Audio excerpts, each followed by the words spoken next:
Fleet Commander Varnak watched from the bridge of the Dominion Empire's flagship, Eclipse Sovereign, as the small blue planet grew larger on the main view screen.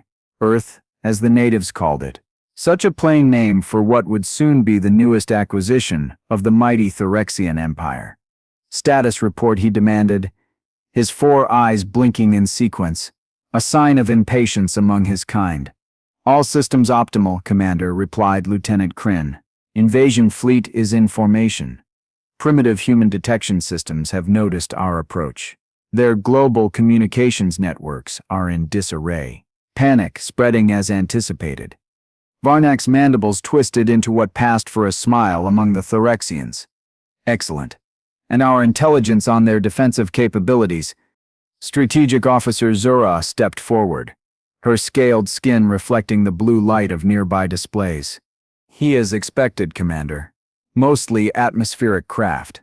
Limited orbital defenses. Nuclear capabilities. But nothing that can penetrate our shields. They are primitive. How boring. Varnak sighed dramatically. Must every species fold so easily? I was hoping for at least a minor challenge.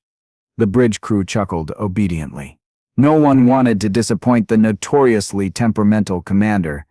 Sir, Communications Officer Vec interrupted. We are receiving a transmission from the planet. Varnak straightened his imposing frame. How amusing. Put it through.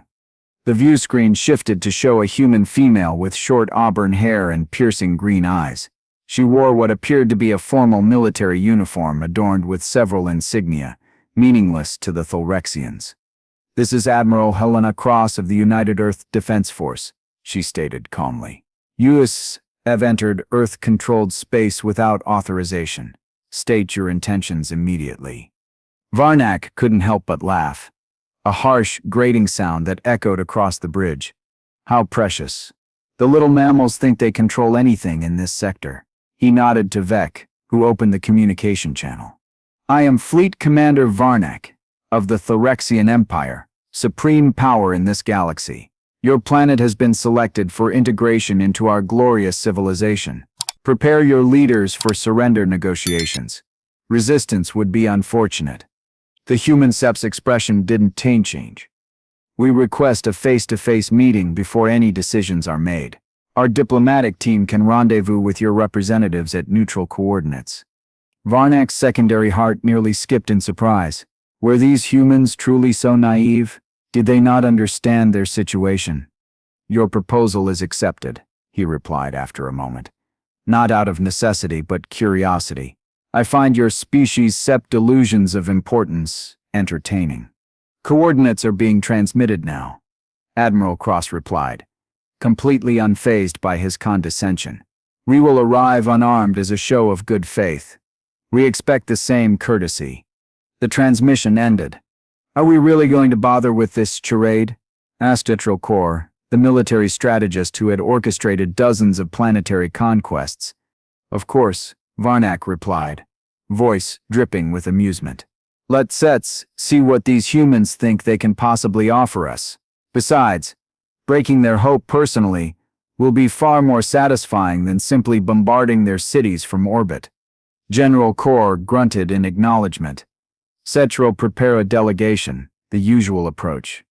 Yes, overwhelming presence. Minimal, visible weaponry. Let them believe we set are honoring their naive request while making our superiority abundantly clear.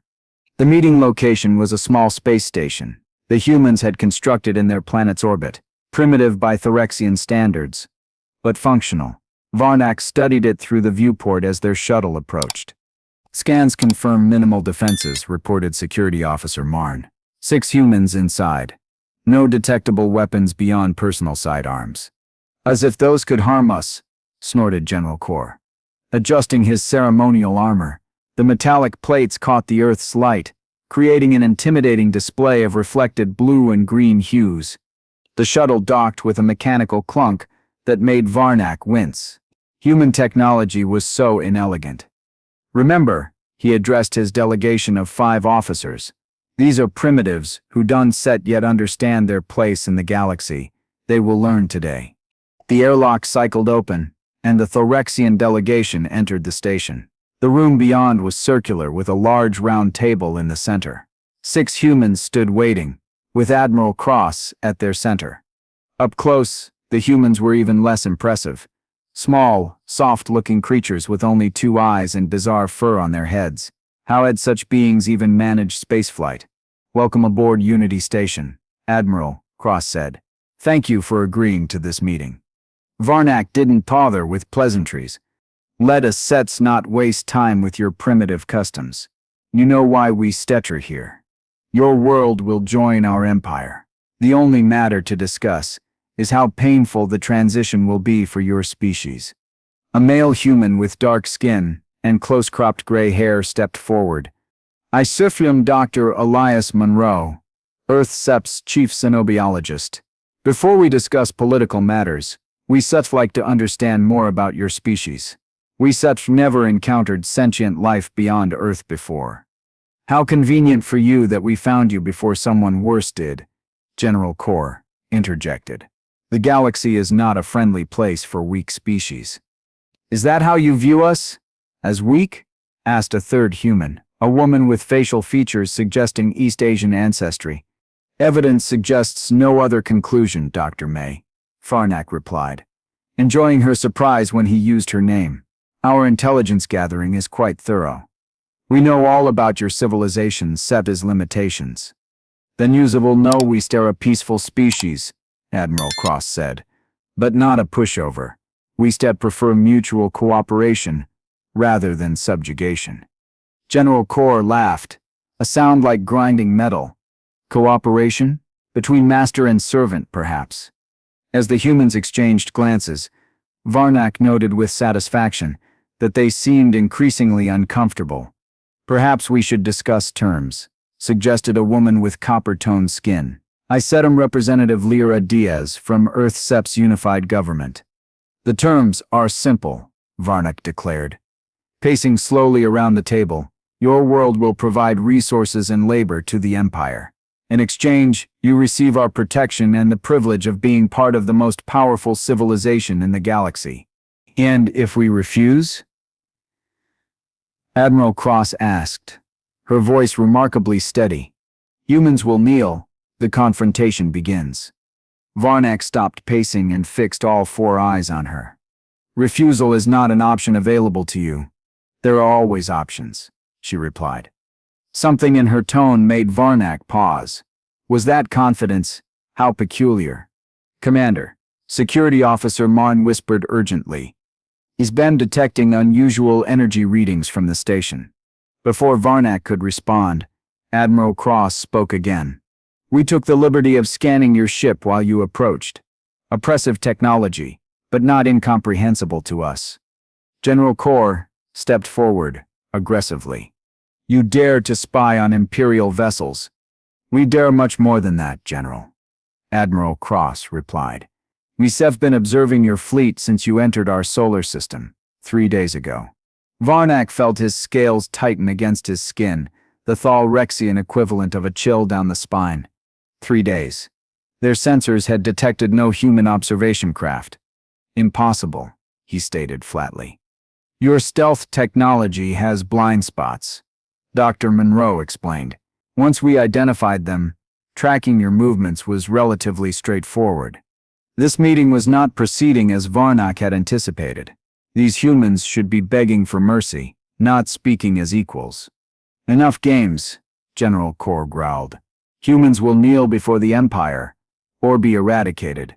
Those are the only options." Admiral Cross stepped forward. Her eyes locked with Kor's 4. "Kneel first," she replied. Her voice quiet but unmistakably challenging. The room fell silent. Even the other humans seemed shocked by her audacity.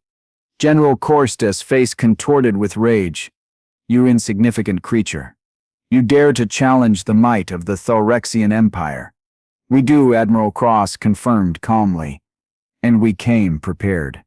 She tapped a small device on her wrist. Immediately, the view screen on the wall activated, showing a real-time feed of the Thorexian fleet. "Humans reveal hidden defenses," Varnak watched in horror as small objects, previously invisible, materialized next to each of his capital ships. "What is this?" he demanded. "A demonstration," Admiral Cross replied. "Those are what we call nova mines, neutron oscillation vaporization apparatus, completely undetectable until activated. Each one has enough power to destroy your largest vessel." "You're bluffing," Varnak spat, though uncertainty crept into his voice. "Are we?" Admiral Cross smiled. "Perhaps a demonstration is in order." She made another gesture, and one of the devices near a smaller Thalrexian ship glowed briefly, then detonated. The explosion was contained but precise, severing the ship's propulsion section cleanly from its main hull. "That was at minimum power," Dr. Monroe explained. "No casualties, but your vessel is now inoperable." Varnak's mind raced. How had they developed such technology? Their intelligence had been catastrophically wrong. "You realize this means war," General Corr snarled. "It doesn't have to," Representative Diaz interjected. "We prepared to defend ourselves, but we prefer peaceful relations." "You call this peaceful?" Varnak gestured at the screen where his damaged ship drifted helplessly. "You entered our system with conquest as your stated goal." Admiral Cross countered. "We simply demonstrating that we are not the easy target you believed us to be." Varnak's rage battled with his tactical mind. The humans had clearly concealed their true capabilities. If those devices were real, and not an elaborate bluff, his entire fleet was at risk. "What do you want?" he finally asked, mandibles tight with suppressed fury. "A real negotiation," Admiral Cross replied, "as equals, not predator and prey." Varnak glanced at General Corr, whose posture radiated outrage and bloodlust. The general would advocate fighting to the death rather than compromising with lesser beings. But Varnak hadn't become fleet commander by being recklessly proud. "You have my attention," he conceded reluctantly. "Excellent," Admiral Cross nodded. "First, your fleet will withdraw to the orbit of Jupiter. Your damaged vessel will be allowed to dock with our station for repairs." "You expect us to retreat based on one lucky shot?" General Corr interrupted. Admiral Cross's expression hardened. "That wasn't set luck, General. That was precision and a fraction of our capability." She tapped her wrist device again. The view screen changed to show the surface of Earth's moon. What Varnak had assumed were natural craters now glowed blue, revealing hundreds of concealed weapons installations. "Our lunar defense grid has your entire fleet targeted," she explained. "We could have fired the moment you entered our system, but we prefer to resolve conflicts diplomatically when possible." Varnak's tactical mind raced through the implications. If the humans had managed to conceal all of this, what else might they be hiding? "Commander," Lieutenant Kryn whispered urgently, "our long-range scanners are detecting energy signatures approaching from the outer system. Hundreds of them." Varnak felt the situation slipping from his control. This was supposed to be a simple conquest, not whatever this was becoming. "These are the coordinates for your fleet seps." "Withdrawal," Dr. Monroe said, sending data to the Thalrexian devices. "Once you are positioned there, we can begin actual diplomatic discussions." "And if we refuse?" General Corr demanded. Admiral Cross' sepsis expression remained neutral. "Then we will be forced to demonstrate the full capabilities of our defenses. I guarantee you wouldn't enjoy the experience."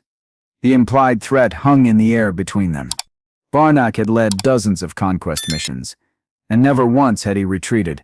The shame would be enormous, but the alternative might be the loss of his entire fleet. "You have hidden your true nature from the galaxy," he accused. "Not hidden," Admiral Cross corrected. "We simply hadn't announced ourselves until we were ready. Today wasn't supposed to be first contact, Commander. We been observing the galaxy for decades." This revelation struck Varnak like a physical blow. Humans had been watching, studying the interstellar powers for decades. "I will withdraw my fleet to your designated coordinates," he finally stated, the words like acid in his mouth. "But know this, Admiral Cross. The Empire does not forgive insults. This is not over." Would expect nothing less, she replied. But next time, perhaps approach us as potential allies rather than subjects. You might be surprised by what humanity can offer as friends. As the Thalrexian delegation prepared to depart, General Kor moved close to Varnak. You cannot seriously be considering retreat, he hissed quietly. For now, we have no choice. Varnak replied under his breath. But I want full scans of their defenses as we withdraw. Mine their weaknesses. This is merely a tactical pause. Kor seemed mollified, though his posture remained rigid with suppressed rage. The Rexian retreat to Jupiter. Before leaving, Valak turned to Admiral Holt one last time. You have surprised us today, human. That rarely happens. Get used to it, Commander, she replied, with the hint of a smile. Surprising others is something of a human specialty. As the Thalrexian shuttle detached from the station, Valak stared at the blue planet through the viewport.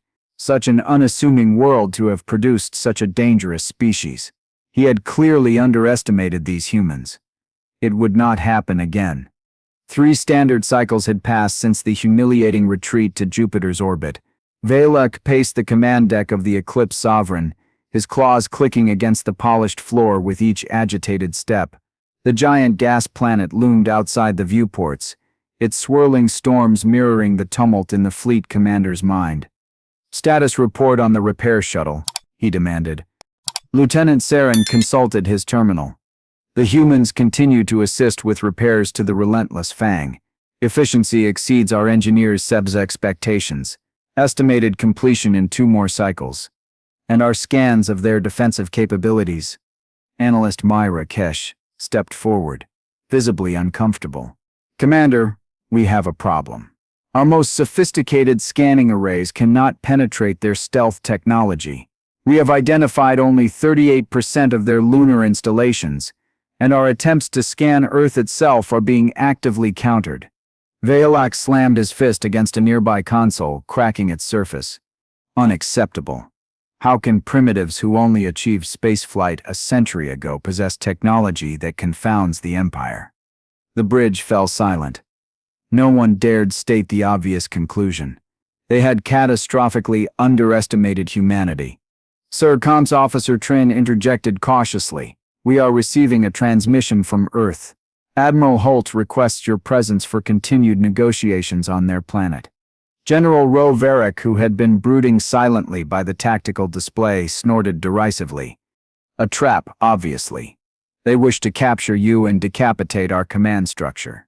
Perhaps, Valak mused, all 4 eyes, narrowing in thought, or perhaps an opportunity to gather intelligence their orbital defenses have denied us.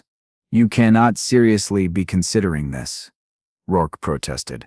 I am not merely considering it. I am going, Valak declared. Invitation to Earth negotiations. And you, General, will accompany me. Rourke said, scales flushed purple with outrage. Commander, I must formally object. This violates all security protocols.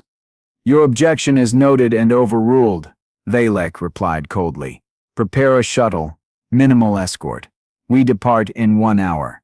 As Roshan stormed off the bridge, Lieutenant Saren approached Valak cautiously. Commander, may I speak freely? Briefly. The General fears for your safety, but there is more. The Imperial Council has sent 3 messages demanding updates. They expect news of Earth-Sep's subjugation, not diplomatic negotiations. Valak's secondary heart quickened. The Council's disappointment would mean more than mere demotion. Then we must ensure these negotiations yield results. The Council will find satisfactory, one way or another. The descent to Earth through the blue atmosphere was turbulent, but the view was undeniably spectacular. Vast oceans, green continents, white clouds. Valak had conquered many worlds, but even he had to admit this one possessed unusual beauty.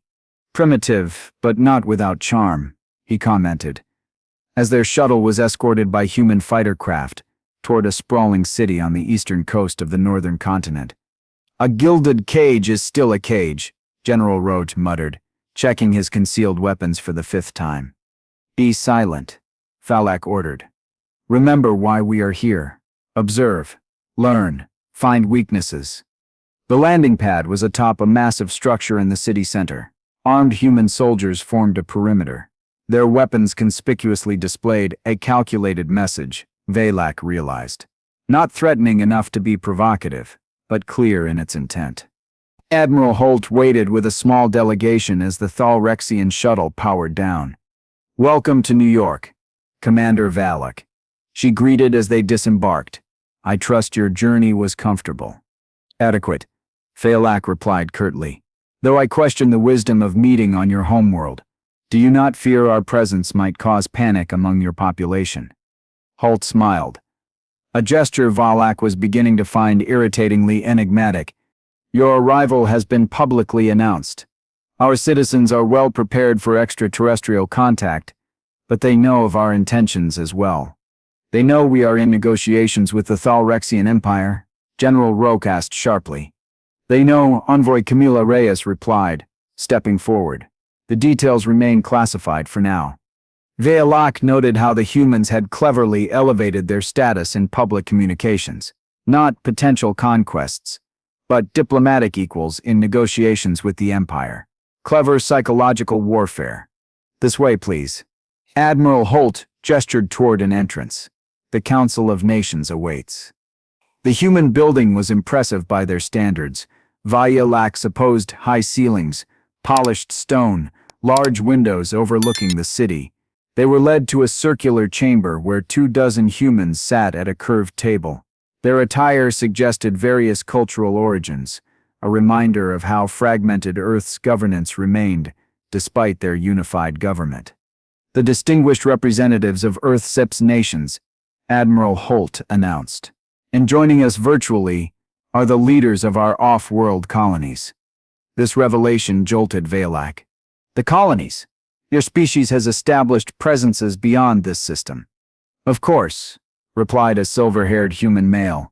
"Mars, Venus, Titan, Europa, and 3 exoplanetary outposts. I said, President Julian Cade of the Mars Confederation, attending via quantum link." Valak exchanged glances with General Rowe.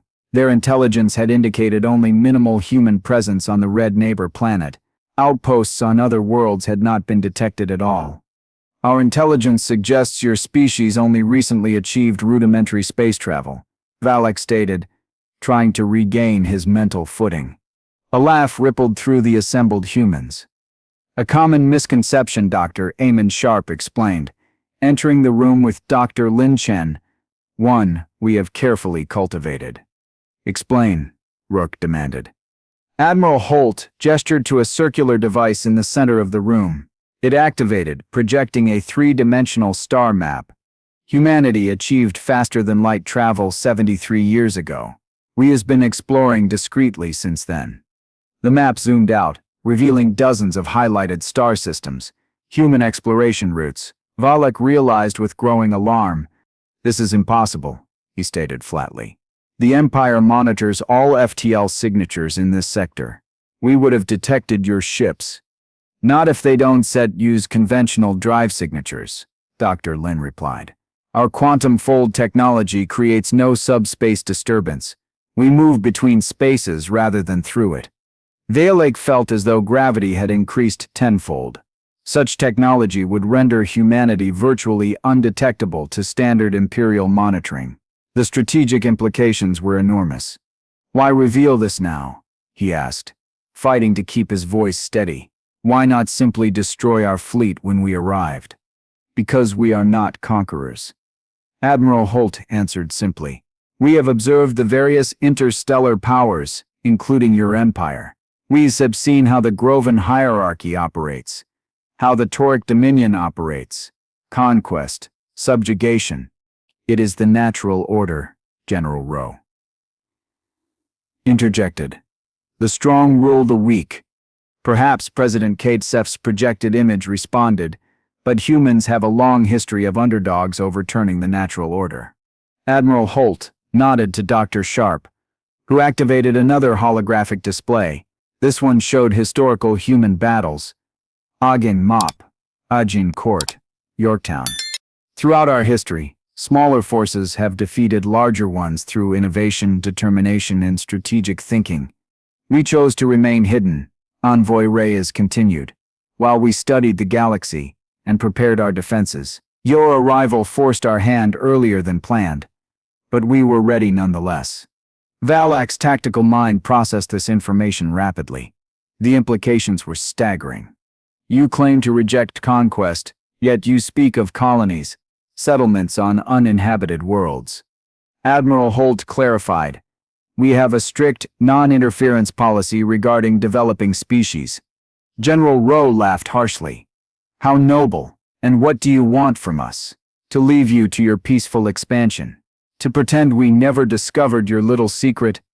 A new human entered the chamber, older than the others, with piercing blue eyes and an air of quiet authority. What we want, General, is an alliance. The room fell silent as the newcomer approached. Admiral Holt stood straighter. Commander Valak, General Rowe, this is Director Eliza Frost of the Terran Intelligence Directorate. Frost stood directly before Valak, remarkably unintimidated by his greater height and imposing presence. We have studied the Thalrexian Empire extensively. Your strengths, your weaknesses, your enemies. We have no weaknesses. Rogue snapped automatically. Your resource dependency on the Tholian sector will become critical within 15 years, Director Frost stated flatly. The Groven hierarchy knows this. They are positioning for a major offensive in that region.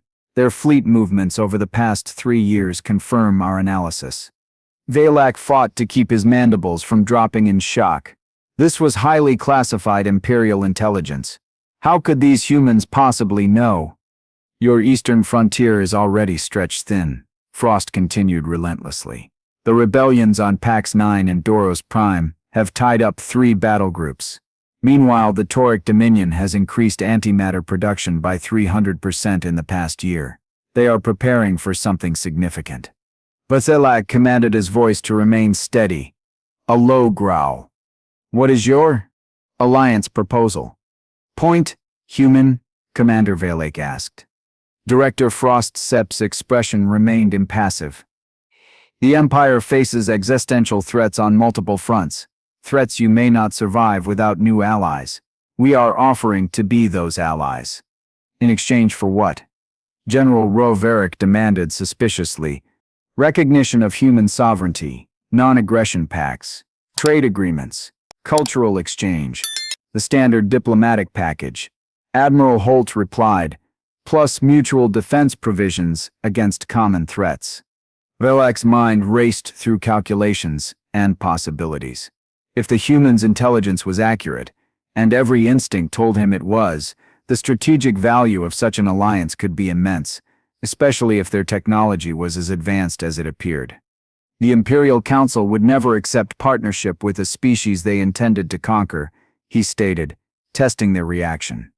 The Imperial Council doesn't need to know everything immediately, Director Frost suggested. Report that Earth required more resources to subdue than anticipated, that you are establishing a foothold while assessing our defenses. Meanwhile, we begin unofficial cooperation against the Grovens. Maluk stared at the human female with newfound respect. Such political maneuvering would not be out of place in the Imperial Court itself. You have thought this through, he acknowledged. We, Sev, had decades to prepare for this moment. Admiral Holt replied. We knew first contact was inevitable. Eventually, we simply ensured it would happen on our terms. General Rogue stepped closer to Valak. Commander, you cannot seriously be considering this blasphemy. These creatures should be serving the Empire, not allying with it. Valak turned all 4 eyes on his subordinate. Your perspective is noted, General, and limited. You see only the glory of conquest, not the strategic landscape beyond. He turned back to the assembled humans.